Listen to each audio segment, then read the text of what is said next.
오늘은 좀 중요한 얘기를 하려고 하는데요. 여러분이 좀 잘 이해가 됐으면 좋겠습니다. 마지막 때 이제 이스라엘을 우리가 품고 이스라엘 위해서 기도하는 게 굉장히 중요한데, 이스라엘을 우리가 잘 이해하고 이스라엘 위해서 바르게 또 기도하면서 이스라엘을 중심으로 해서 이 마지막 때 여러 가지 이제 사건들이 일어나고 그것을 통해서 주님의 재림이 이제 얼마나 가까웠는지를 우리가 이제 분별해 알 수 있는데, 이스라엘에 관련해서 우리가 좀 정확하게 좀 분별하기 위해서는 부득불 이스라엘이 뿐만이 아니라 이스라엘을 둘러싼 중동의 정세들을 정확하게 또 이해하는 것이 필요합니다. 그래야 우리가 이스라엘을 바르게 보고 또 기도할 수가 있습니다. 그래서 오늘은 이스라엘 얘기가 아니라 이스라엘에 관련된 중동의 이제 여러 가지 이제 정세에 관련된 이야기를 좀 나누려고 합니다. 그래서 좀 거시적인 안목으로 좀 보려고 하는데, 잘 이해가 됐으면 좋겠고, 그걸 통해서 우리가 이스라엘을 좀 더 잘 이해하고 이스라엘을 위해서 이제 바르게 기도했으면 좋겠습니다. 최근에 이제 뉴스 통해서도 뭐 들으신 분들 아시겠지만은 도널드 트럼프 대통령이 시리아에서 이제 철군을 시켰습니다. 그래서 미군이 빠지자마자 즉시로 그냥 바로 지금 이제 터키가 시리아 쪽 이제 정확하게 이제 쿠르드를 공격한 거지만 시리아에게 있어서는 시리아 영토를 이제 공격을 당하는 거죠. 그러면서 뭐 지금 미국이 빠지자마자 뭐 중동 정세가 굉장히 좀 복잡하게 돌아가고 있습니다. 그러면서 이제 언론에서는 이제 이걸 가지고 뭐라고 얘기하냐면 미국이 동맹군 쿠르드 쪽을 버렸다, 저 배신행위다 하면서 이제 도널드 트럼프 대통령을 굉장히 이제 또 공격하는데, 이거는 사실은 언론 플레이입니다. 그러니까 국제 정세 속에서 영원한 친구도 없고 영원한 적도 없죠. 그러니까 국제 정세와 국제 외교 또 국제 안보, 그러니까 국내의 상황과 이것을 국가를 벗어난 국제 이 관계 안에서 외교 안보를 이야기할 때는 인권이 중요하지 않습니다. 이제 어떤 이제 인권이나 아니면 뭐 도덕 이런 것들을 이제 우선시하면서 도널드 트럼프 대통령을 공격하고 있는데, 국제사회 속에서 인권이나 도덕이 먼저 강조되면 그 나라는 반드시 멸망을 당합니다. 그래서 국제사회 속에서는 사실 그런 것들은 철저히 배제되고, 역사를 통해서도 보지만 생존을 위해서 오늘의 적이 내일의 친구가 될 수도 있고, 또 오늘의 친구가 내일의 적이 될 수도 있습니다. 그래서 도널드 트럼프 대통령은 그가 원래 대통령이 되기 전부터 공약했던 대로 철저하게 하나씩 이행해 가고 있는데, 그 과정 가운데서 지금 이제 이 미군을 철수시키는 것도 그런 이제 그 전체적인 과정 안에서 되어져 있는 거라고 생각을 하면 됩니다. 저번에도 이제 봄쯤인가 제가 미국의 세일 혁명에 대해서도 이제 잠깐 나눴었죠. 그래서 미국이 빠질 때가 되어진 겁니다. 왜냐하면 이제 중동의 문제를 더 이상 간섭할 필요가 없고, 이제 여기서 빠져도 에너지 독립이 100% 됐기 때문에 자립이 이제는 더 이상 그 중동 문제에 개입할 필요가 없죠. 최근에 데이터를 봤더니 그 세일가스 그 생산량이 이미 사우디와 이제 러시아를 제치고 세계 1위가 됐습니다. 미국이 명실상부 세계 1위의 오일 생산국이 됐습니다. 더 이상 중동 문제에 이제 개입하면서 미군들을 이제 희생하고 많은 돈을 불 필요가 없죠. 그러니까 이제 2차 세계대전이 끝나고 난 후에 미국이 전 세계 경찰 국가를 자처해가지고 모든 문제 가운데 시시콜콜하게 모든 걸 다 간섭을 했습니다. 그랬더니 전 세계에서는 늘 미국한테 참견한다고 손가락질을 하고 불평을 하다가 이제는 빠진다고 또 이제 불평을 하는 거죠. 어쨌든 이제 도널드 트럼프 명령을 통해서 이제 중동에서 미군이 빠지자마자 곧바로 중동의 정세가 완전히 지금 거의 뭐 아수라장 되듯이 바뀌어가고 있는 걸 봅니다. 그래서 터키가 바로 공격을 했죠. 그래서 많은 이제 사상자가 나고, 쿠르드는 이제 살기 위해서 그들의 적이었던 시리아 정부군 쪽에 붙었습니다. 그래서 이제 시리아와 한 팀이 됐고, 러시아가 이제 미국의 공백을 메꾸기 위해서 이제 그 군대를 파견해서 이미 시리아 안에 그쪽 이제 쿠르드족 있는 그쪽으로 군대를 보내가지고 지금 이제 수습 단계에 들어가면서 새로운 힘의 균형들이 지금 이제 새롭게 이제 짜여져 가고 있습니다. 그래서 우리가 이제 그것들을 볼 때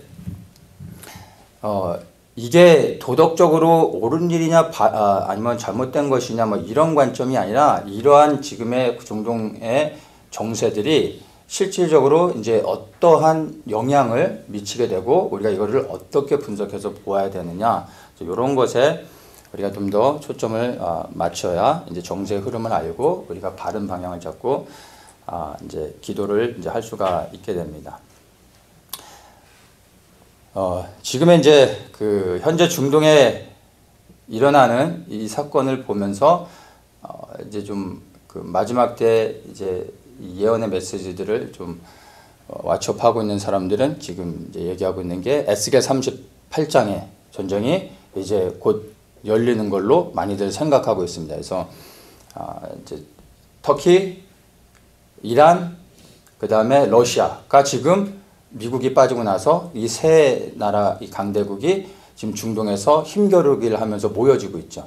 그래서 에스겔 38장의 전쟁이 이제 곧 다가온다라고 이제 많이들 얘기하고 있는데 사실은 이제 그렇지가 않습니다.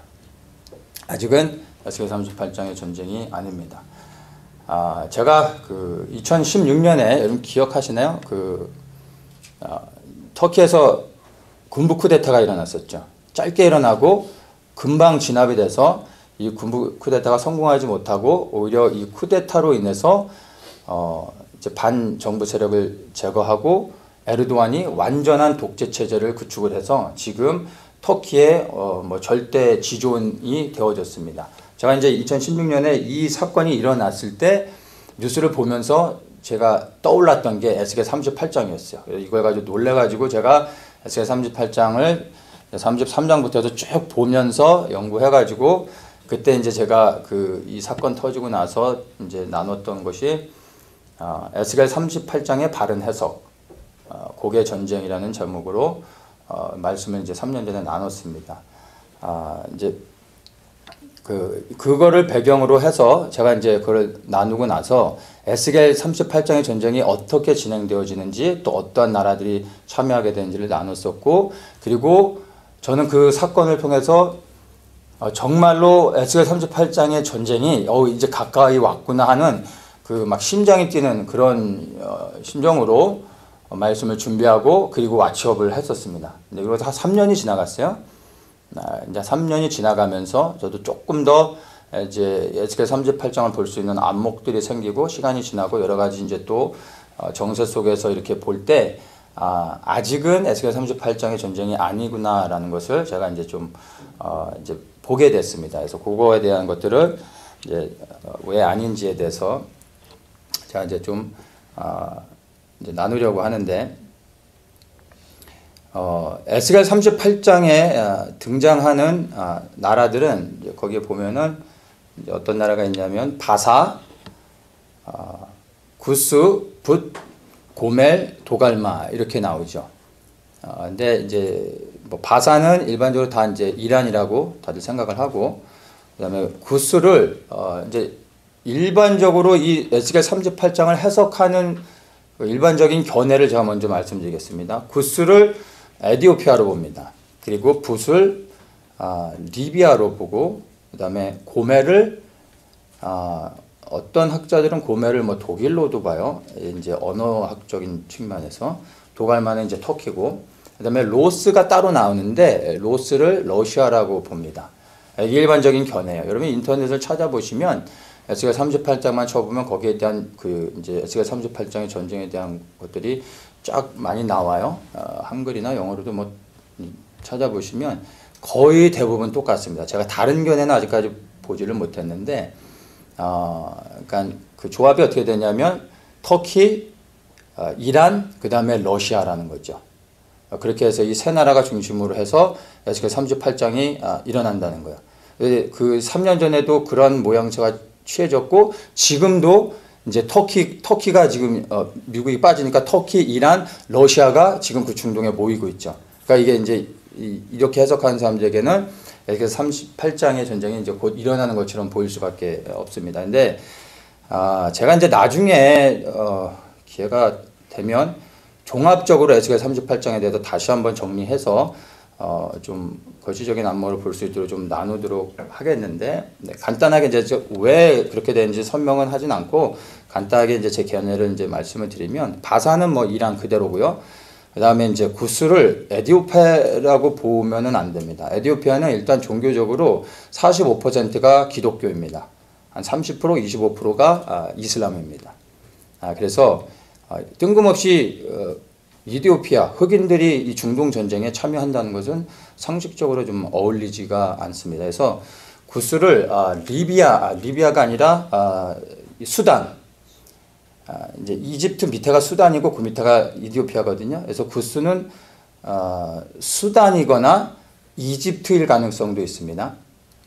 뭐 이제 자세하게 설명은 하진 않고요. 이제 붓을 리비아라고 보통 보는데 리비아일 수도 있고 이집트일 수도 있습니다. 이집트 영토가 워낙에 넓어서 리비아일 수도 있고 뭐 이집트일 수도 있고, 고멜은 독일이 아니라 고멜과 도갈마는 다 터키 지역입니다. 그리고 로스를 러시아로 보는데 로스는 러시아가 아닙니다. 뭐 거기에 대해서는 제가 이제 따로 설명은 안 하고 이따가 제가 좀 얘기하면서 뭐 말이 나오면 좀 더 연결해서 이야기를 하도록 하겠습니다.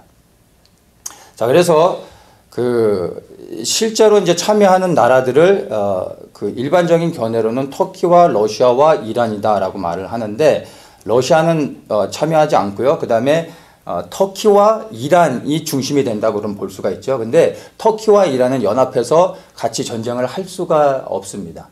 그래서 근데 이 에스겔 38장에서는 분명하게 터키도 나오고 이란도 나오거든요. 근데 왜 이들이 함께 연합할 수 없느냐? 나중에는 연합을 하는데 지금 현재로는 연합이 될 수 없다는 겁니다. 자, 그거를 제가 이제 좀 더 자세하게 나누도록 하겠습니다. 먼저 이제 우리가 중동의 정세를 이해하기 위해서는요, 큰 그림을 볼 수 있어야 됩니다. 우리 주일날에 오면 매주 우리 아이들이 저 방에서 퍼즐 맞추잖아요. 늘 퍼즐 맞추는데 보면은 이 퍼즐을 맞추기 위해선 이 퍼즐들을 다 쏟아놓고 그냥 막 펼쳐서 맞출 수가 없죠. 이 퍼즐을 맞추기 위해서는 반드시 완성되어진 그림을 먼저 봐야 됩니다. 그림을 완전히 눈에 익숙해지고 나면 그 다음에 퍼즐 조각들을 하나하나 그 그림을 생각하면서 맞춰가는 거죠. 그래야 퍼즐을 맞출 수가 있는 것입니다. 그래서 이 중동 정세를 전체 완성되어진 퍼즐을 볼 수 있어야 됩니다. 그래야 사건이 하나 터질 때 이 사건 하나에 놀래가지고 막 이 놀란 가슴을 쏟아담으면 안 되고, 사건이 하나 터질 때마다 그것은 하나의 퍼즐에 불과한 거예요. 그러면 전체 그림을 이해하고 있으면 그 퍼즐이 하나 떨어졌을 때 이거는 어디에 가는 거구나 하고 이렇게 붙이면 되는 겁니다. 그러면 나중에 퍼즐이 완성이 될 수가 있습니다. 그래서 중동의 전체적인 그 그림들을 좀 볼 수 있어야 되는데, 전체적인 중동의 그림을 보기 위해서는 우리가 이슬람을 이해해야 됩니다. 뭐 저도 사실은 이슬람을 솔직히 얘기해서 잘은 모릅니다. 뭐 예수님 알기도 바쁜데 제가 이슬람 공부할 시간은 없고, 근데 저도 필요한 것은 좀 알아야 되니까 이제 뭐 간단하게 이제 제가 얘기를 하면, 우리 이제 이슬람 하면은 하나의 종교로 생각을 하고 있죠. 근데 이슬람은 하나의 종교가 아니라 사실 두 개의 종교입니다. 그래서 그 이슬람을 어떻게 이해해야 되냐면, 하나의 이슬람이 아니라 수니파와 시아파라는 두 개의 이슬람으로 나눠서 이해를 할 수 있어야 됩니다. 그러니까 이 시아파와 수니파 이 종파들은 우리 기독교로 얘기하면은 뭐 침례교, 장로교 이런 교파라고 말할 수 있습니다. 그런데 우리 기독교 교파들은 연합할 수가 있죠. 근데 이 수니파와 시아파는 절대로 연합할 수 없는 완전히 다른 종교라고 이해를 하셔야 됩니다. 그래서 이슬람 할 때 그냥 하나의 이슬람이 아니라 시아와 수니로 완전히 구분해서 우리가 이해를 하는 것이 굉장히 중요합니다. 교리적으로는 그 수니와 시아가 거의 뭐 비슷합니다. 거의 비슷한 가르침으로 이렇게 가고 약간의 이제 이 행정적인 부분들 뭐 이런 것들은 조금 다르지만 전체 큰 교리적인 부분은 비슷하게 이제 같이 갑니다. 근데 한 가지 완전히 다른 게 있는데 그게 이제 후계자를 세우는 방법입니다. 여기에서 수니와 시아가 완전히 나눠지는데 무함마드가 죽고 난 다음에 후계자를 세우게 되는데 그 후계자를 세울 때 사람들의 의견이 나눠집니다. 한쪽에서는 무함마드의 직계 혈통의 후손들만 후계자가 되어줄 수 있다라고 주장을 하고 또 다른 쪽에서는 아니다. 이슬람의 지도자들 가운데 정말 존경받고 훌륭한 사람을 투표를 통해 선출해서 세우는 것이 더 바람직하다라고 해서 나눠집니다. 그래서 혈통을 따라가는 게 시아가 됐고 그리고 선출을 통해서 훌륭한 지도자를 뽑자고 한 게 이제 수니파가 됐습니다. 상식적으로 이제 보면은 어디가 많겠습니까? 혈통을 따라가는 게 당연히 적겠죠. 그러니까 혈통을 쫓는 사람들은 말 그대로 무함마드의 직계 후손들 아니면 이 혈통을 주장하는 사람들이 없겠죠. 그래서 시아파는 지금 현재 이슬람에서 한 10% 정도밖에 안 됩니다. 나머지는 다 이제 수니, 거의 대부분 수니라고 생각을 하시면은 되어지는 겁니다. 그래서 이제 수니와 시아를 이제 이렇게 좀 이해하면서 수니파의 종주국을 지금 현재는 이제 사우디아라비아라고 우리가 이제 보면 되고 여기서는 그 칼리프 제도를 통해서 지도자를 세우고 나름 민주적인 절차를 밟죠. 그리고 제대로 못하면 투표를 통해서 또 그 아웃도 있습니다. 새로 설 수도 있고 나름 민주적인 이런 절차를 좀 밟습니다.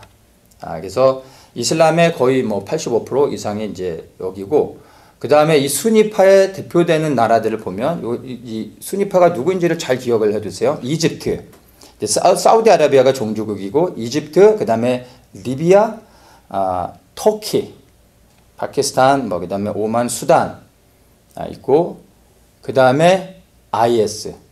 지난 한 10년 동안 막 그 IS가 중동에서 가장 급부상하면서 급진 테러 단체로 막 이렇게 중동에서 문제를 일으켜서 미국과 크루드족이 연합해서 이 IS를 퇴치했죠. 그래서 거의 다 IS가 이제 뭐 전멸했다고 봐도 무관하죠. 근데 이 IS가 이슬람 국가죠. 이슬람 국가를 세우려고 중동의 이슬람 국가를 세우려고 했던 급진 무장 테러 단체들인데 이 IS가 수니파입니다.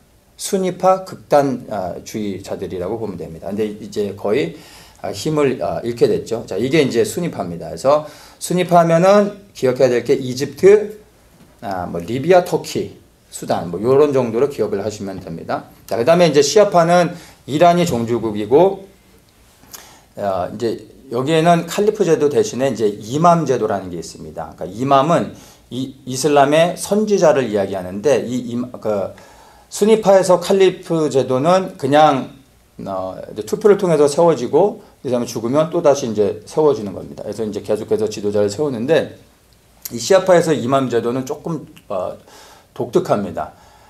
이맘을 마음대로 세우는 게 아니라 이제 전체적으로 이 이맘이 12명밖에 없습니다. 마지막 12번째 이맘이 등장을 하면 그러면 세상에 종말이 오는 거고 자기들의 그 이제 메시아가 이 땅 가운데 이제 임하고 이 땅에 완전한 평화가 온다고 생각을 합니다. 근데 이 12번째 이맘이 출현하기 위해서는 세상이 혼란이 와야 되는 거예요. 혼돈 가운데 들어가야 되는 겁니다. 그래서 지금 이 시아파에서는 세상의 혼란을 조장하고 있는 거예요. 왜 혼란이 와야 자기들의 메시아가 올 수 있고 그리고 또 한 가지 중요한 게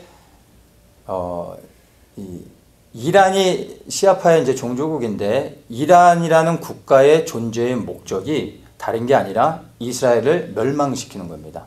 그러니까 한 나라의 국가의 존재의 목적이 나라를 부강하게 하고 국민들을 행복해 해주고 뭐 이런 게 아니라 이스라엘이라는 나라를 멸망시키는 게 이란의 존재의 목적이라고 스스로 말하고 있는 게 이란입니다. 그래서 이란이 볼 때 세상에서 가장 큰 악이 이스라엘이고 두 번째가 미국입니다.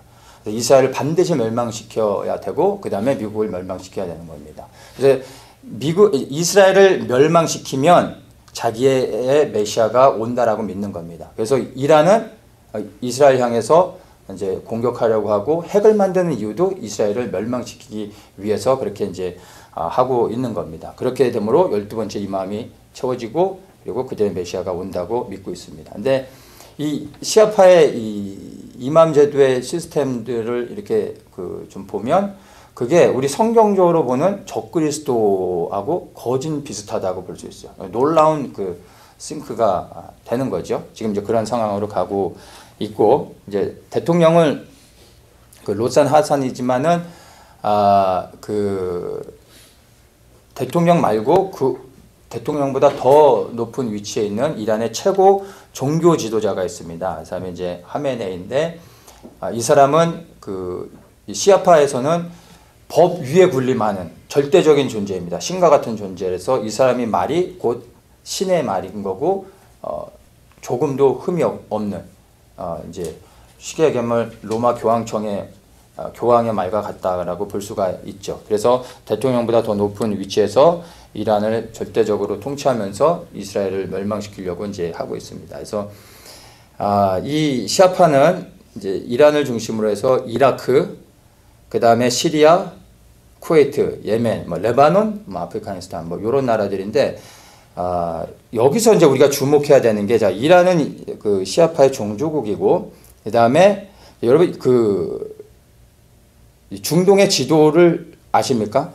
이제 동쪽에서부터 이렇게 오면 중동 국가가 시작되는 초입이 이란이 자리 잡고 있습니다. 이란 다음에 어디가 있냐면 이란, 그 다음에 이라크, 시리아, 레바논이 연결되어집니다.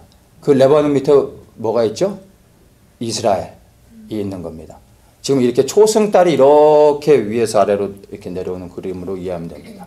그렇게 해서 이스라엘까지 연결되어지는데, 자, 이 그림이 지금 이제 놀라운 거예요. 자, 이란은 시아파의 종주국이고, 그 다음에 이라크인데, 이라크는 원래는 수니파였습니다. 그러니까 이제 시아와 수니를 이해할 때 각 나라도 좀 복잡한 게 있는데, 원래 이라크는 국민의 대부분은 시아파예요. 90%가 시아파인데, 이라크 정권은 수니파가 잡았습니다. 그러니까 예전에 후세인이죠. 후세인이 이라크의 대통령이었죠. 후세인이 수니파입니다.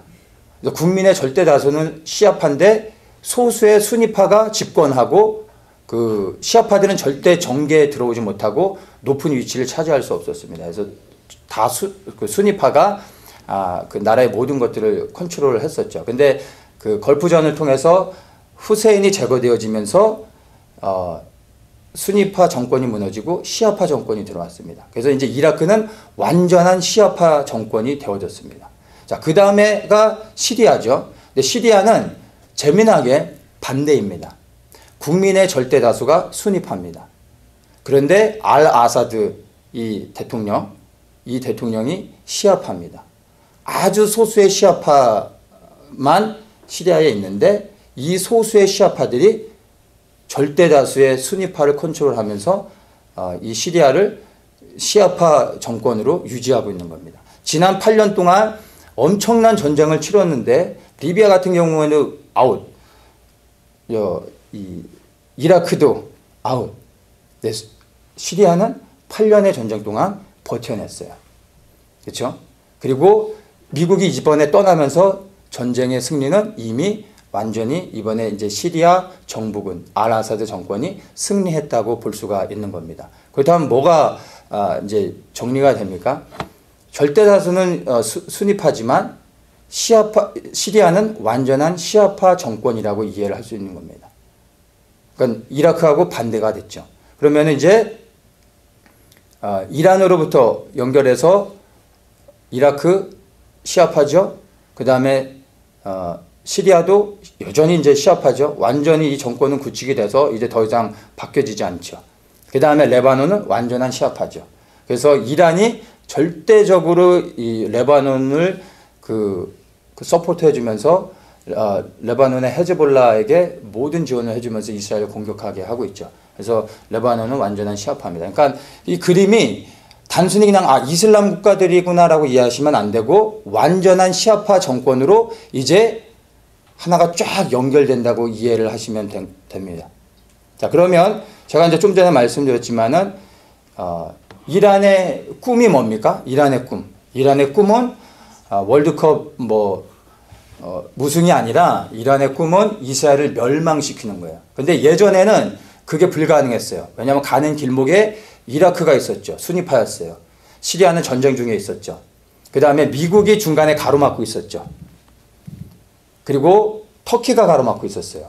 그런데 터키는 순위파입니다. 이건 이제 좀 이따 이제 설명을 드리고, 지금 모든 그 걸림돌들이 다 제거되어집니다. 그리고 뭐가 남아요? 다 시아파라는 한 그림으로 쫙 연결이 되는 거예요. 이란이 시아파의 종주국이기 때문에 이란의 영성과 다른 시아파 나라들, 이라크, 시리아, 레바논, 똑같은 영적인 흐름 안에서 갑니다. 이들 또한 이스라엘을 멸망시키는 게 이들의 꿈이고 소망인 겁니다. 그러면 이제 중간에 모든 장애물들이 제거되어졌죠. 이란이 그래서 이스라엘을 치는 것만 남은 겁니다. 이제 그림이 이렇게 그려지는 거죠. 그래서 이게 단순히 중동의 몇몇 나라들, 이란이라는 나라가 이스라엘 공격하려고 한다라고 이해하는 게 아니라 지금 이런 시아와 순위를 구분해서 볼 때 시아파라는 그림으로 지금 이스라엘에 대한 위협이 굉장히 심각하게 높아졌다라는 것을 볼 수가 있는 겁니다. 그래서 이란은 이란이 아니라 이스라엘은 이걸 다 알고 있죠.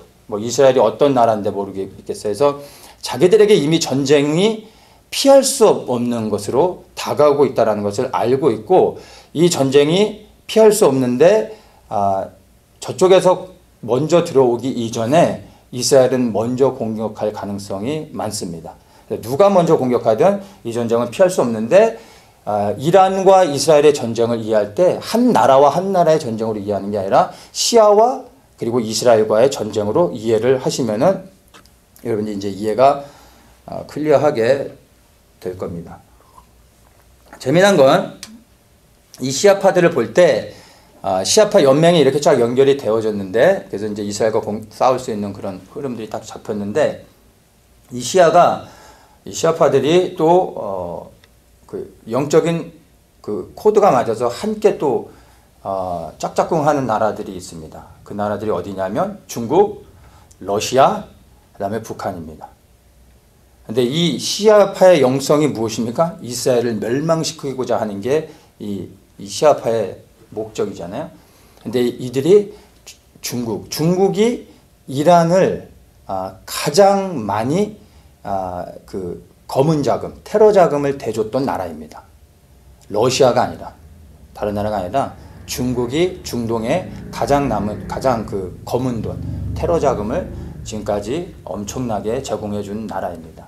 그리고 어쨌든 중국과 러시아와 북한이 다 이란하고 한마음으로 이렇게 연합해가지고 핵무기도 같이 만들고 서로 잘 협조를 하고 있는 거죠. 그래서 이게 같은 영으로 시아파의 영과 공산주의의 영이 하나로 연결되어져서 같이 가고 있다라고 이해를 하면 되는 겁니다. 그래서 이 이란을 중심으로 한 시아파가 이스라엘을 공격하는 전쟁이 단순히 단발적인 전쟁으로 끝나는 것이 아니라 이 전쟁은 반드시 동쪽에 이 영향을 미치게 되어 있습니다. 그래서 이쪽 중동에서 이스라엘 중심으로 한 시아파하고의 전쟁이 일어나면 반드시 이제 나비 효과라고 하죠. 이 아시아 쪽에서 일들이 일어나게 될 걸로 우리가 이제 예상을 하면 됩니다. 이게 같은 흐름으로 영적인 흐름 안에서 같이 가고 있기 때문에 그렇게 이제 우리가 좀 이해를 할 수가 있습니다. 그래서 지금 이란을 중심으로 해서 이스라엘을 공격하려고 하는 이제 위기 가운데 놓여져 있다라는 것은 이것은 남일이 아니라 우리 이제 대한민국도 사실 시간의 문제지 굉장한 그 위기 가운데 노출되어 있다는 것을 우리가 알 수 있고, 또 그것에 대한 분명한 그 이해를 할 수 있는 게 지금 대한민국의 나라가 돌아가는 상황들을 보시면 얼마나 심각한지 알 수가 없습니다. 그래서 정말 그 마지막을 향해 가고 있고 한국에 있는 깨어있는 분들도 필사적으로 자유민주주의를 지키기 위해서 싸우고 있는 것들을 우리가 이제 볼 수가 있죠. 그래서 이제 전쟁이 점점 다가오고 있다는 것을 볼 수가 있습니다. 자, 지금의 어쨌든 이 중동의 정세들을 보면 이제 정리가 되어지는 건 이제 뭐가 보입니까? 시아파가 보이는 거죠. 단순히 미국이 떠났고 막 이 나라 저 나라가 막 이렇게 어수선하게 막 뛰어다니는 게 아니라 시아파가 굉장히 힘을 얻고 있다라고 우리가 이제 이해를 하면 되는 겁니다. 그리고 반면에 IS는 쇠퇴하는데 이 IS의 상징은 순위파가 그 중동 위쪽에서 힘을 잃어가고 있다는 거죠. 그러면서 시아파가 완전히 장악을 하고 전쟁할 수 있는 모든 여건들이 맞춰져 가고 있다. 이렇게 이제 이해를 하면 됩니다. 그래서 시아파를 중심으로 한 전쟁이 일어나고 있는 거고요. 자, 이런 상황에서 어떤 세력들이 이스라엘에게 실제로 위협이 되고 있는지는 이제 우리가 클리어하게 보여지죠. 이란을 중심으로 한 이제 시아파의 연합으로 이렇게 이제 전쟁이 일어난다고 보면 됩니다. 자, 그런데 지금 이제 우리가 이제 뉴스에서 볼 때는 터키가 지금 미국이 빠지자마자 공격을 했어요. 이제 그랬더니 투르크는 시리아에 붙어서 이제 그 시리아 정부군과 연합해서 이제 터키를 대항하려고 하고 있고, 또 시리아를 공격하자마자 러시아가 곧바로 반응해가지고 시리아를 공격하는 것을 중지시켰습니다. 이제 그런 상황들을 보면은 우리가 이제 좀 이걸 이해할 수가 있는데, 사람들은 지금 터키가 공격하고 시리아가 중심에 있어서 이란이 거기에 개입하려고 하고 러시아도 또 막 군대를 보내고 있으니까 이거를 에스겔 38장의 전쟁의 조합으로 이해하면서 그래서 이제 에스겔 38장의 전쟁이 다가오고 있다라고 이제 얘기를 하고 있는데, 제가 이제 좀 전에 말씀드린 것처럼 시아파와 순위파를 구분해서 볼 때 지금 현재의 전쟁은 시아파를 중심으로 한 전쟁이 준비되고 있다라고 우리가 먼저 이제 이해를 할 수가 있죠. 그리고 터키를 지금 현재는 포함을 시키면 안 되는 이유가, 터키는 이제 시아파는 이제 얘기를 했으니까 터키는 순위파입니다. 그래서 순위파인 터키와 시아파의 맹주인 이란이 연합할 수 있느냐? 절대 안 됩니다. 이슬람하고 기독교가 차라리 악수를 할 수 있어도요, 시아파와 순위파가 악수를 할 수는 없습니다. 차라리 이슬람이 기독교로 개종을 하면 개종을 했지, 시아파가 순위파로 개종을 한다. 이거는 절대로 있을 수 없는 일입니다. 그래서 터키는 순위파의 맹주고 이란은 시아파의 맹주인데, 이 둘이 중동에서 중동 국가들 중에서 사실 이란이 가장 강력하죠. 그 다음에 이제 터키입니다. 터키도 무시할 수 없죠. 이 두 강한 순위파와 시아파를 대표하는 이 나라들이 서로 연합할 수 있느냐? 절대로 연합하지 못한다라는 것입니다. 그래서 에스겔 38장의 전쟁이 아직은 아니다라고 볼 수 있고, 터키는 아직은 등장할 때가 아니고 먼저 메인 게임이 있기 전에 이벤트성으로 먼저 하는 게임 있죠. 이제 그런 오프닝 게임이 지금 준비되고 있다라고 이해를 하시면 됩니다. 먼저 이제 순위파의 맹주인 순위파의 종주국인 사우디아라비아는 지금 앞으로 일어날 전쟁 가운데 참여하지 않는다고 보면 됩니다. 왜냐하면 전체적인 그 중동의 흐름을 볼 때 사우디는 지금까지 미국을 중심으로 한 서구 세력과 가장 친하게 지냈습니다. 그리고 지금도 그 문호를 개방하면서 서구 세력들의 많은 이제 그 경제 지원을 받고 그러면서 이제 새로운 좀 방향으로 나가려고 하고 있기 때문에 이 전쟁에 이제 참여하지 않는다고 보면 되고, 말씀드린 것처럼 이제 터키는 순위파고 이란은 시아파입니다. 그래서 지금 현재 이 강한 두 나라가 연합한다는 것은 불가능한 일로 우리가 보면 됩니다. 그래서 터키는 지금 시리아를 공격하는 해서 지금 이제 쿠르드 그 반군을 몰아내고 그 영토를 확장하려고 하죠. 이 쿠르드가 전 세계에서 한 뭐 3,500만에서 4,000만 정도의 그 인구를 갖고 있는데 나라 없는 민족으로 가장 크죠. 그래서 이들이 터키가 한 40%가 넘는 걸, 그러니까 이 터키 지역에 가장 많은 쿠르드족이 살고 있어요. 그래서 터키에게 있어서 그 쿠르드족 문제를 해결하는 건 너무나 중요한 겁니다. 안보에. 그래서 이들을 몰아내기 위해서는 영토 전쟁을 할 수밖에 없어요. 근데 그거는 곧 시리아 영토를 침범하는 것밖에 되지 않습니다. 근데 시리아 영토를 침범했을 때 러시아가 긴장하면서 그 미국이 빠지자마자 공격했을 때 러시아가 바로 다음날 푸틴이 전화해가지고 멈추라고 직접적으로 얘기를 했습니다. 왜 이렇게 민감하게 반응하냐면 이제 우리가 이 국제 정세 속에서 그걸 이해해야 되는데 러시아는 저 가장 추운 지역의 북쪽에 위치하고 있죠. 그래서 저런 나라들, 섬에 있는 나라들이나 이렇게 러시아처럼 고립된 나라들은 본능적으로 이 내륙으로 진출하려고 하는 성향들이 있습니다. 그래야 자기들이 생존할 수 있기 때문에. 근데 이 러시아가 밑으로 내려오기 위해서는 교두부 역할을 할 수 있는 중요한 이제 지점이 필요한데 거기가 시리아입니다. 그래서 예전부터 시리아에 엄청나게 많은 공을 들였고 시리아 내에 자기들의 군사 요충지가 있어요. 항만도 있고 그리고 뭐 비행장도 있고 엄청나게 많은 군사 시설들을 합법적으로 시리아 내에서 정부로부터 허락을 받고 사용하고 있어요. 그래서 여기서부터 시리아를 기점으로 해서 유럽으로 진출할 수 있습니다. 그래서 시리아는 러시아에게 있어서는 생명과 같은 겁니다. 이건 절대로 뺏길 수 없는 건데 터키가 시리아를 건드리니까 러시아가 놀라는 거죠. 절대 건드려서는 안 되는 거죠. 그래서 러시아와 터키가 연합한다고 생각하는데 그거는 있을 수 없는 일입니다.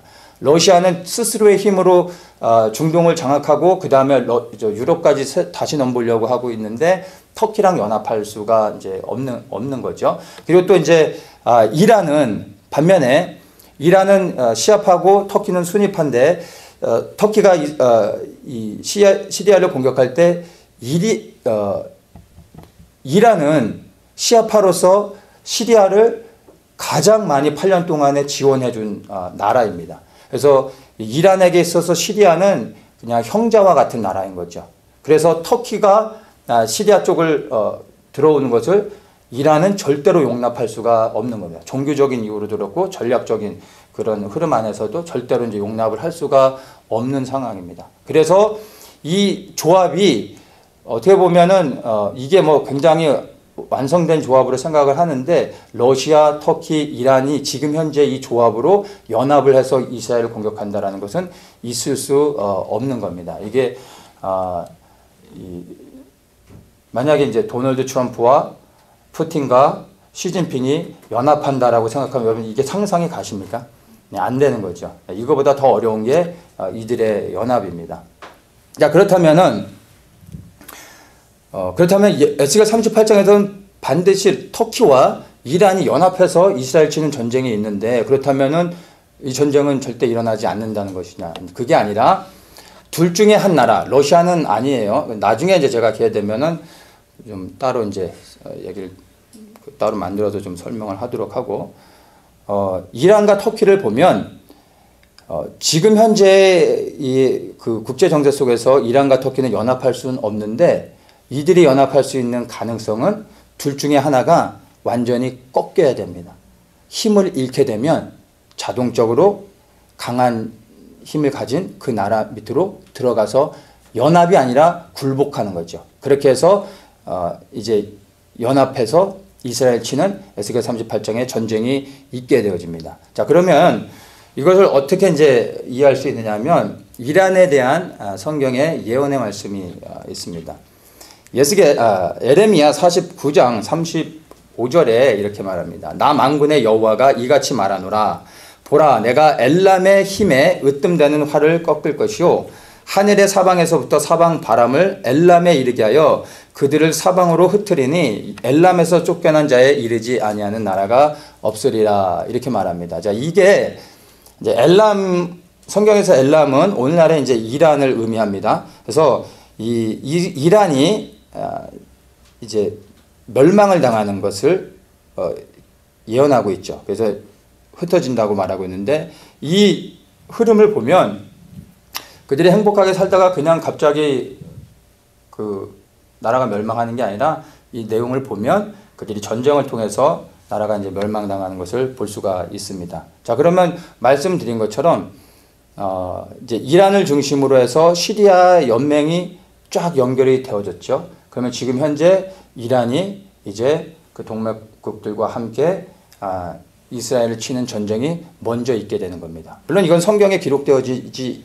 있는 것은 아니지만 국제 정세 속에서 우리가 분명하게 알 수 있는 겁니다. 그래서 이란이 먼저 이제 이스라엘을 공격하게 되면 그 다음에 이스라엘과 전쟁을 통해 이란이 멸망은 아니지만 이제 그 예전 지금의 힘을 완전히 잃겠죠. 중동에서 제가 볼 때 가장 강력한 군사력을 갖고 있는 게 이란입니다. 그 다음에 터키고 사우디도 뭐 군사력으로 보면은 막강한데 이제 기름 때문에 워낙에 그 배부른 나라이기 때문에 전략 물자들은 너무나 좋은 것도 미국에서 사들여서 많은데 이거를 운용할 수 있는 전투력이 없어요. 전투 경험도 없고. 그래서 사실 사우디아라비아는 전투력이 없다라고 봐야 돼요. 그래서 사우디는 제외하고 이란과 터키인데 터키보다 더 강력한 전투력을 가진 게 이란입니다.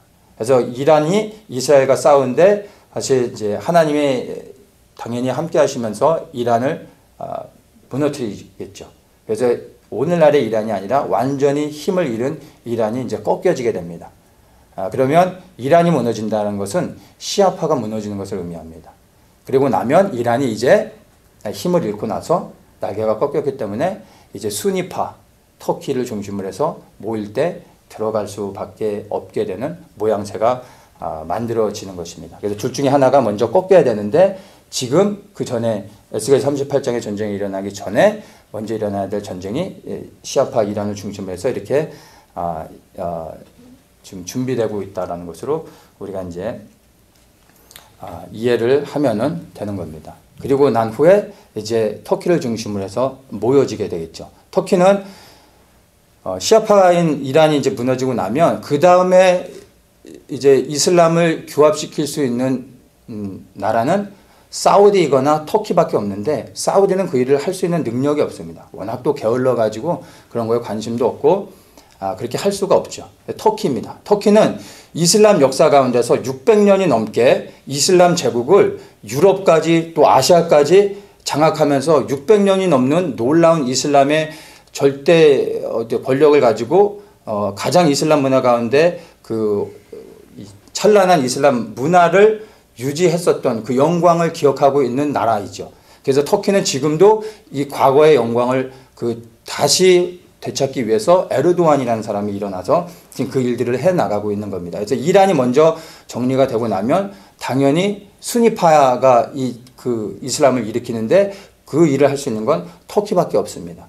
역사적으로도 이제 그 모든 다른 이제 이슬람 국가들이 터키가 주도할 때 당연히 다 거기에 연합할 수밖에 없게 되어지죠. 역사적으로도 그것들을 볼 수 있기 때문에 자 그렇게 해서 그때는 이제 터키를 중심으로 해서 이란도 들어오고 그 주변에 이제 여러 나라들 이집트와 연합하고 리비아가 될 수도 있고 아니면 수단이 될 수도 있고 그런 식으로 해가지고 이제 에스겔 38장의 전쟁이 되어질 수 있다는 것을 이제 우리가 볼 수 있는 것입니다. 그래서 이것을 이제 좀 정리를 해보면 이스라엘과의 전쟁이 먼저 이란이 1차적으로 이제 하게 되는 거죠. 그리고 난 후에 에스겔 38장에 본 전투가 일어나게 되는 것으로 우리가 이제 이해를 하면 됩니다. 그 중간에 또 다른 크고 작은 뭐 여러 가지 성경에서는 기록하지 않아도 여러 가지 전쟁이라고 할지 아니면 전투라고 할지 이런 것들도 있겠지만 큰 전쟁으로 볼 때 우리가 두 가지를 보면 되는 겁니다. 그래서 이란과의 전쟁, 터키 연합군과의 전쟁. 근데 이것을 시아파와의 전쟁, 그 다음에 이슬람을 연합하는 이제 완전한 이슬람 연합국가 그 수니파와의 전쟁. 이게 이제 에스겔 38장의 전쟁으로 이해를 하면은 됩니다. 그래서 두 가지의 전쟁이 준비되어 있고 지금 현재 시아파와의 전쟁이 가까이 오고 있다. 이렇게 이해를 하면 됩니다. 그래서 정말로 지금 그 중동에 일어나고 있는 이런 그 일들이 이제 하나님의 시간표 안에서 이게 도널드 트럼프의 계산으로 된 게 아니라 이것도 다 하나님이 허락하셔서 지금 이런 일들이 되어지면서 전쟁이 준비되고 있다는 것으로 우리가 이제 이해를 하면 됩니다. 그래서 우리가 더욱더 이제 이스라엘의 편에 서서 기도로 파수하면서 이스라엘 위해 기도하는 일이 굉장히 이제 중요합니다. 자, 이거는 이제 전쟁에 대해서는 이제 정리가 됐고, 한 가지 중동에 관련돼서 간단하게 좀 한 가지 더 나누고 싶은데, 지금 이제 중동에서 일어나고 있는 배도의 일들에 대해서 한 가지 더 좀 나누도록 하겠습니다. 마지막 때 일어나는 그 배도 중에서 가장 강력하고 마지막 배도가 뭐냐면 이스라엘 안에서 일어나는 배도라고 이해를 하면 됩니다. 이미 교회 안에서 배도의 역사가 일어나고 있죠. 로마 카톨릭을 중심으로 해서 교회들이 연합하고 있어요. 이걸 WCC라는 이제 종교 협의회를 통해서 이제 로마 카톨릭과의 연합을 하면서 하나님을 떠나 이제 음란을 행하는 이런 배도의 역사가 이미 교회 안에 만연하게 자리를 잡고 있는 게 현실입니다. 앞으로는 이것들이 더 가속화되어질 뿐만이 아니라 이거에 가담하지 않는 교회들은 실질적인 어려움들을 당하게 되고, 사회 안에서 어떤 그 적그리스도 체제가 되어졌을 때 이제 이 시스템 안에 들어가지 않는 교회들은 정상적으로 교회를 운영할 수 없는 그런 이제 불이익을 당하게 되겠죠. 이제 그런 상태로 가고 있는데, 이제 이스라엘 안에서 일어나는 이제 또 다른 배도입니다. 그게 이제 뭐냐면 이슬람과 유대교의 연합입니다. 그러니까 요거는 별도로 우리가 좀 이해를 하면은 좋습니다. WCC 안에 이슬람도 들어와 있고요, 유대교, 메시아닉주 교회들도 다 들어가 있습니다. 근데 요거는 별도로서 유대교와 이슬람교의 연합을 따른 마지막 때의 또 다른 배도로서 우리가 좀 이해를 할 필요가 있습니다. 자, 이슬람과 유대교가 지금 연합을 하고 있는데, 이 이슬람과 유대교의 연합을 위해 브릿지 역할을 하고 있는 사람들이 누구냐면 메시아닉주 교회들, 메시아닉주 사역자들, 그리고 이스라엘을 사역하고 있는 우리가 이름만 대면 아는 유명한 사람들이 이렇게 영향력을 행사하면서 이슬람과 이 유대교를 연결시키고 있습니다. 그러니까 이스라엘을 사역하는, 특별히 이제 미국 목사들, 메시아닉주 목사들이라고 말할 수 있겠죠. 이스라엘을 사역하는 이제 사역자들이 이제 이스라엘에 들어가서 당연히 유대교 종교 지도자들과 오래전부터 컨택하면서 관계들을 지속하면서 그 교제를 계속하고 있었습니다. 근데 이들이 이제는 그들과 함께 이슬람을 연결시켜서 지금 하나 되게 하는 일들을 하고 있는 겁니다. 그래서 마지막 때에 또 다른 미혹이 어디에 있냐면 바로 이제 이스라엘 안에 있고, 또 구체적으로는 메시아닉 주들에게 이러한 배도의 역사가 있다라고 이제 이해를 하면 됩니다. 그래서 그 마지막 때의 배도는요, 그 우리가 딱 보면 이거는 잘못된 거네라고 분별해서 알 수 있는 그런 배도가 아니라, 우리도 넘어갈 수밖에 없을 정도로 정말 정교하고 놀랍게 배도를 일으키기 때문에 우리도 모르는 사이에 속아버릴 수밖에 없을 정도로 무서운 미혹입니다. 그래서 정말 정신을 차리고 우리가 깨어 기도해야 되는데, 사람이 아니라, 이론이 아니라, 어떤 타이틀이 아니라 하나님의 말씀을 중심으로 해서 성령 하나님의 음성을 들으면서 우리가 분별할 수 있어야 됩니다. 그래서 이분은 유명하신 분이고 이스라엘 생각하면 정말 이분은 개런티고 그냥 믿어도 돼. 왜냐하면 예전부터 했던 사역이었고 너무나 잘하셨기 때문에 이분은 무조건 따라가도 돼라고 하는 전제를 깔아버리면 미혹될 수 있다는 것입니다. 왜냐하면 저같이 무명의 목사를 통해서 많은 사람을 미혹시키겠어요? 누가 봐도 신뢰하고 따라갈 수 있을 만한 한 사람이 미혹되어지면 그 사람을 따르는 수많은 사람들이 다 미혹되는 겁니다. 근데 이러한 일들이 일어나고 있고, 그런 일들이 이미 진행되고 있다는 것입니다. 그래서 제가 여러분들에게 불신을 조장하려고 하는 게 아니라 마지막 때 정말 그 미국은 우리도 정신을 차리지 않으면 우리도 넘어갈 수밖에 없습니다. 그래서 여러분들이 깨어 분별할 수 있어야 됩니다. 자, 최근에 어떤 일이 있었냐면 사우디에서 그 사우디 왕세자가 미국의 개신교 기독교 대표들을 공식적으로 초청했습니다. 근데 그 초청이 이슬람교가 기독교를 이제 초청한 거예요. 의미가 굉장히 크죠. 개인 자격이 아니라 사우디는 이슬람 수니파의 종주국이죠. 근데 이슬람이 공식적으로 미국의 개신교 대표들을 초청한 겁니다. 미국의 개신교 대표들을 초청했다라는 것은 미국은 전 세계를 대표하는 거라고 볼 수가 있죠. 그래서 기독교를 초청했다라고 이해를 하면 됩니다. 사우디에서 지금 이제 2030 비전이라고 해서 사우디가 예전에는 할 줄 아는 게 그 오일 파는 것밖에 없잖아요. 그래서 오일 팔아서 먹고 사는 게 다였는데 사우디가 나름 이제 이렇게 하면 안 된다. 그래서 새로운 경제 개혁을 이루자 해서 만든 게 2030 비전입니다. 그래서 뭘 하냐면 이제는 석유에 의존하지 말고 우리가 이제는 뭐 에너지, 관광, 문화, 이제 뭐 제조업, 뭐 금융 여러 가지 이제 다른 것들을 우리가 이제 프로젝트를 만들고 외국의 자본들을 유치하고 투자해서 이제 사우디를 새롭게 변화시키자 뭐 이런 운동이에요. 그래가지고 지금 나름 사우디가 이슬람 국가임에도 불구하고 문호를 개방하면서 굉장히 적극적으로 하고 이슬람 문화지만 그러나 서구에 자신들을 막 이렇게 나름 노력해서 변화를 이루고 있다는 걸 보여주고 있습니다. 그래서 사우디는 여성이 운전하는 게 법으로 금지되어 있는데 지금은 여성들이 운전할 수 있도록 허용해주고 있습니다. 여성들이 이것만 가지고는 너무 놀라운 일이죠. 그리고 이제 히잡도 이제 원치 않으면 안 쓸 수 있도록 또 해주고 있어요.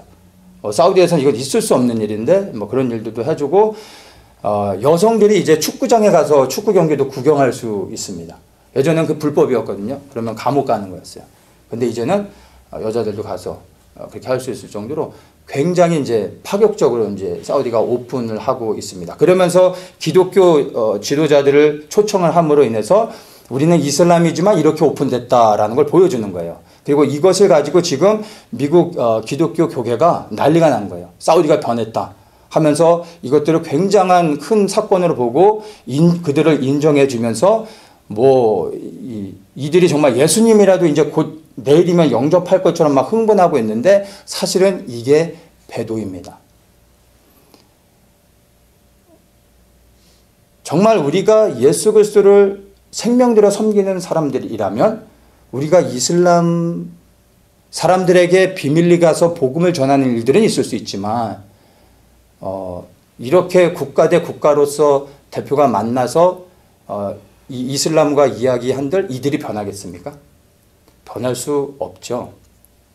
자유민주주의와 공산주의가 친하게 지내면 어떻게 되죠? 100% 공산주의가 되는 겁니다. 그렇죠? 그러면 이슬람과 기독교가 친하게 지내면 뭐가 됩니까? 뭐가 되는 게 아니라 이걸 가지고 배도라고 말하는 겁니다. 참된 신앙의 양심으로는 이슬람과 손잡을 수 없죠. 그러니까 우리가 그들을 증오하고 배척해야 된다는 게 아니라 우리가 정말 예수 그리스도를 믿는다면 이슬람과 그들을 사랑하고 그들을 위해 기도해 줄 수 있지만 그들과 손잡을 수는 없는 거예요. 신앙의 노선이 다르기 때문에 그들이 믿지 않으면 어쩔 수 없지만 우리가 그들에게 다가가서 우리의 믿는 신앙을 섞을 수는 없는 거죠. 근데 지금 이슬람 그 수니파의 종교국인 사우디와 연합하면서 지금 이 대표되는 지도자들이 이들이 하나님을 믿을 것처럼 엄청나게 흥분하고 이랬는데 사실은 이들이 배도를 하고 있는 겁니다. 그리고 많은 사람들이 여기를 따라가겠지만 결국에는 넘어지게 만듭니다. 자, 근데 이번에 이 미국 개신교 대표로서 이 사우디를 방문했던 사람이 누구냐면 조엘 로젠버그입니다. 이스라엘 이제 뭐 위해서 기도하신 분들은 한 번쯤은 다 들어봤을 거예요. 지금도 여전히 사역하고 있는데 이 조엘 로젠버그는 메시아닉 주로서 오래전부터 알리야를 알리고 이스라엘 그 사역을 하면서 많은 이제 교회들이 이스라엘을 깨닫고 이스라엘 품고 이스라엘 위에 중보할 수 있도록 여러 가지 많은 책도 내고 이스라엘 사역을 굉장히 활발하게 그리고 굉장히 좀 이렇게 깊이 있게 사역을 했던 사람입니다. 지금도 그 사역들을 계속 하고 있고요. 근데 이 사람이 언제부터인지는 잘 모르지만 오래전부터 제가 몇몇 사람들을 와치업하고 있는데 그 중에 한 사람이 이 사람이었는데 이 사람이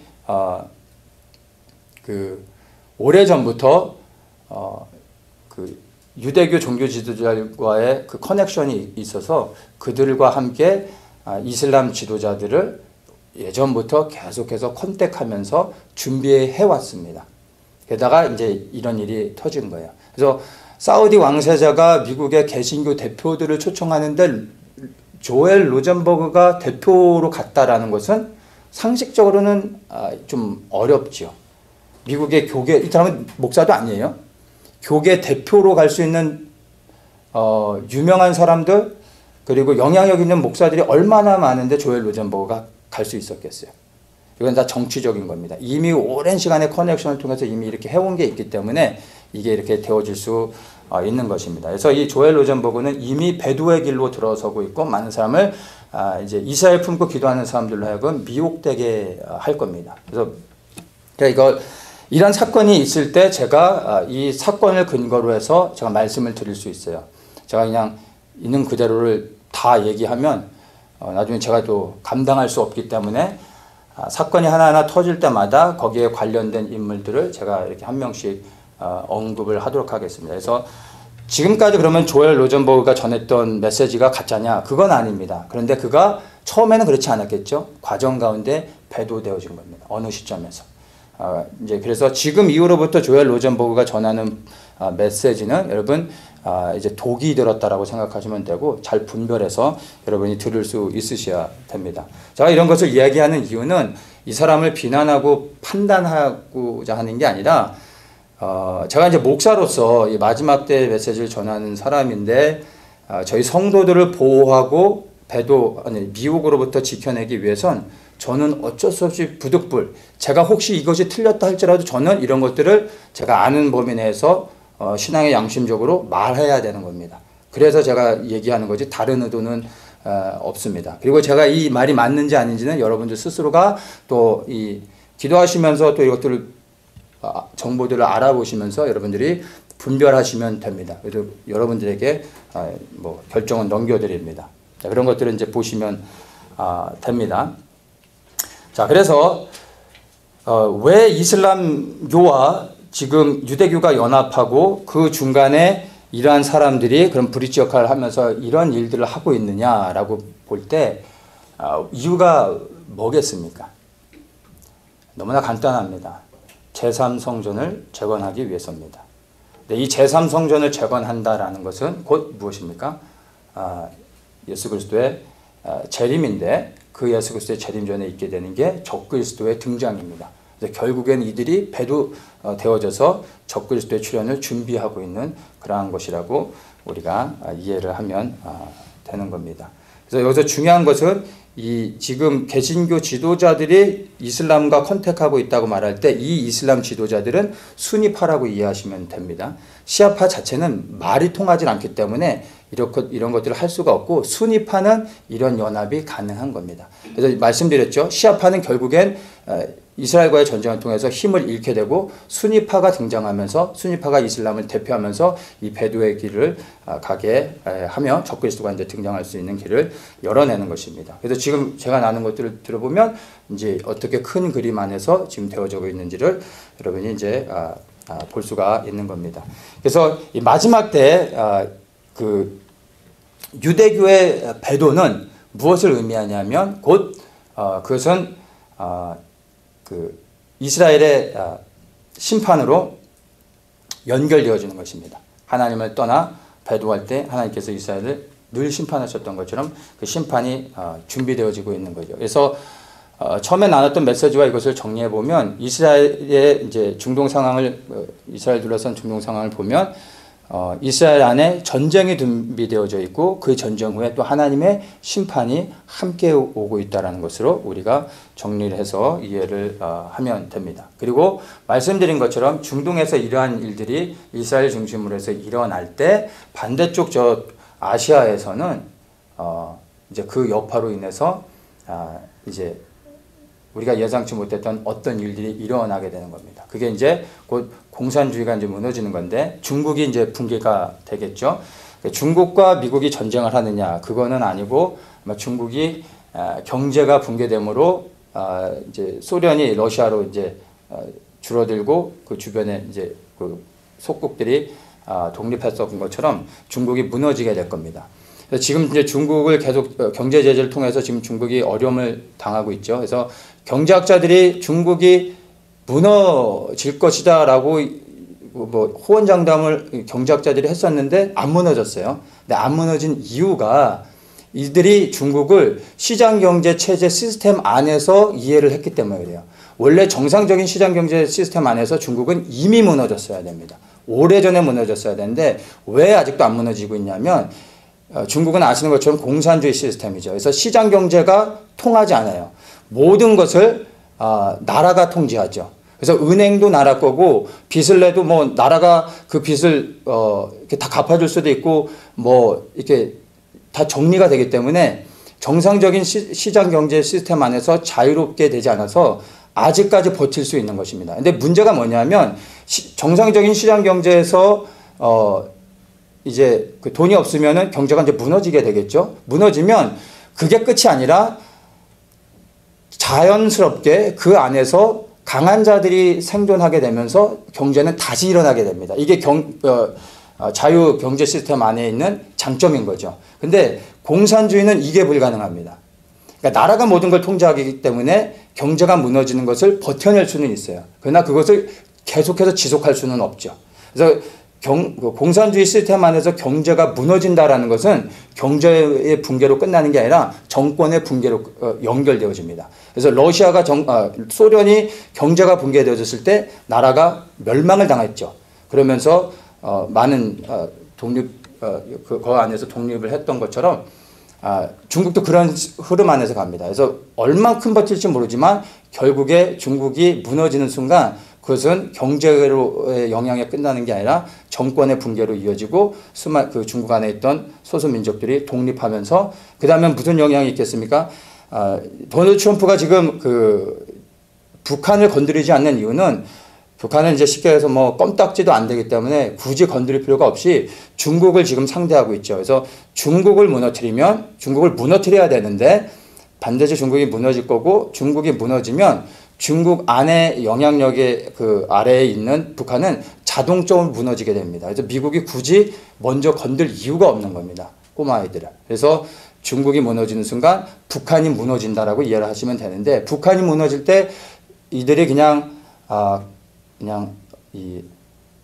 착하게 그냥 무너지겠냐 이거죠. 북한이란 나라가. 그렇지 않다라는 거죠. 그러면 북한이 무너지는 때 어떤 그 힘의 균형이 깨지면서 그 안에 어떤 일들이 일어나면서 한국에 대한 일시적인 어떤 전쟁들을 일으킬 수 있고 한국의 전쟁이 일어날 수 있는 가능성이 충분히 있는 겁니다. 그래서 이스라엘의 전쟁은 중동에서의 전쟁이 단일적인 사건으로서 끝나는 것이 아니라 이 사건은 반드시 아시아 쪽으로 연결되어져서 한국에도 영향을 미친다는 것을 우리가 이해하면서 이 중동 문제를 큰 그림으로 같이 볼 수 있어야 되는 겁니다. 그래서 지금 우리 이 시점이 우리가 뭐 아직은 시간이 있다, 안심하고 평안해도 된다라는 이야기가 아니라 에스겔 38장의 전쟁이 아니지만 그러나 지금 이스라엘을 위협하는 큰 전쟁이 오고 있고 그리고 이 전쟁은 우리 떠나온 조국 대한민국에도 영향을 미치게 되는